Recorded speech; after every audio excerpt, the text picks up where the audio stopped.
Friends, કેમ છો બધા? અરે યાર, તમે તો મને હે ગાંડી કરીને મૂકી દીધી છે. કેટલા મેસેજ કરો કે ઉર્વી તમારી વિડીયો કેમ નથી આવતા, તમારી રીલ્સો કેમ નથી આવતી.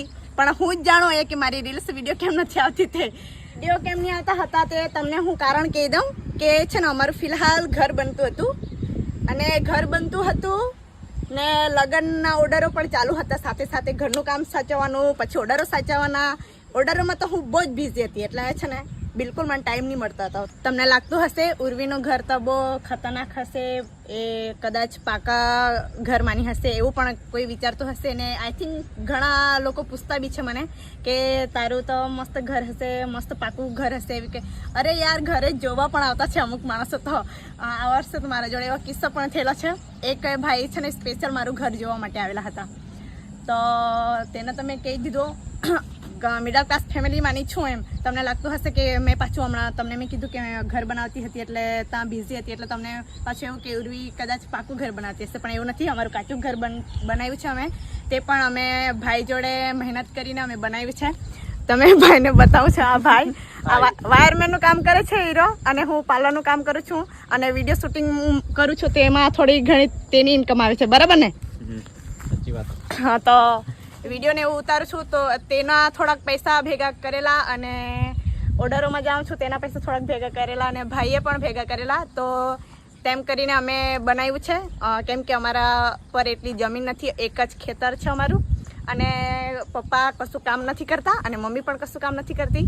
અને ઇન્કમ આવતી હોય તે ગાય ભેંસની જે દૂધ જાય તેમાંથી ઇન્કમ આવે, અને તે જે ઇન્કમ આવે તે તો આપણા ઘરમાં આપણે હળદર મરી મસાલું તેમાં જ પૂરું થઈ જાય. એટલે એટલું બજેટ તો હતું નહીં, તો પણ ભાઈ જોડે અમે મહેનત કરીને અમે કાચું ઘર બનાવ્યું છે. તે તમને બતાવું. આ છે ઘર અમારું. ઘણી મહેનત કરીને એટલું બનાવ્યું છે અમે, અને અડધું તો હજુ એમાં બનાવવાનું બાકી જ છે. તું રે પાવાહાને બીવડા કાપજે. હારો આપજે. કાજા હે ખાવાનું ફિટિંગ ત્યાં. તો આ છે અમારું ઘર, અને આ જે દેખાય છે આ ઘર છે ને મરઘાઓનું છે. અમે હે ને બહુ બધા મરઘા પાડતા છે. અત્યારે મરઘા નહીં દેખાય, કેમ કે અત્યારે બધા ફળિયામાં લાઈનમાં રાખેલા છે, એટલે હમણાં નહીં દેખાય. આ છે મારું ઘર. ચાલો.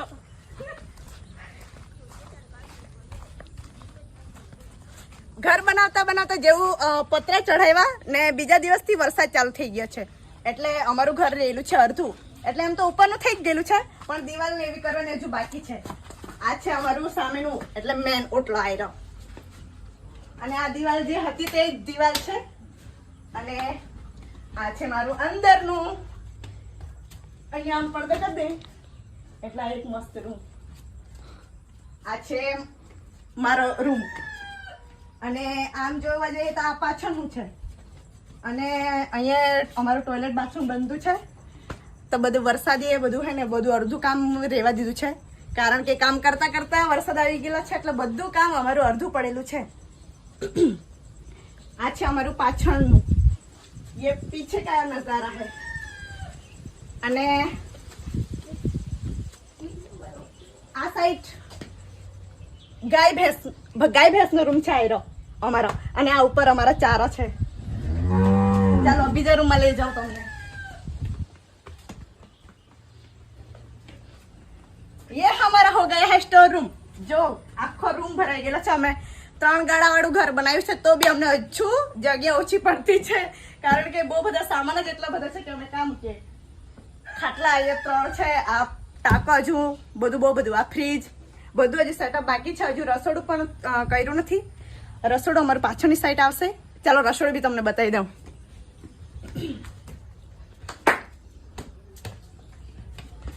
આયરા મારા મમ્મી, અરે આ મારા પપ્પા, અમારી દાદી. અને અમારું રસોડું હજુ કામ ચલાવવા માટે અહીંયા કરેલું છે. દિવાલો કરવાની છે, એટલે બધું આ પડતેલો રહેવા દીધું છે. એમ જ છે, વરસાદ આવી ગયેલો છે એના માટે આવું કરી દીધું છે. આ છે આપણું રસોડું. ને અમારો આ રૂમ જે કીધું ગાય ભેંસ નો રૂમ છે. આ અમારું એક નવું મહેમાન આવ્યું છે, જે 1 month નું થયેલું છે. ને એ લોકો હારું પાછું રોજના ચારો લેવા જવું પડે, એટલે ચારો લેવામાં ટાઈમ કેટલો જાય ખબર તમને? 1-2 કલાક તો થઈ જ જાય, કેમ કે અમારા માળા પર જે ચારો છે ને તે ઓછો છે ને વધારે વરસાદ આવ્યા જ કરે ને ત્યારે ચારો કાઢવાનો એમ કરીને રહેવા દીધો છે સ્ટોક માટે.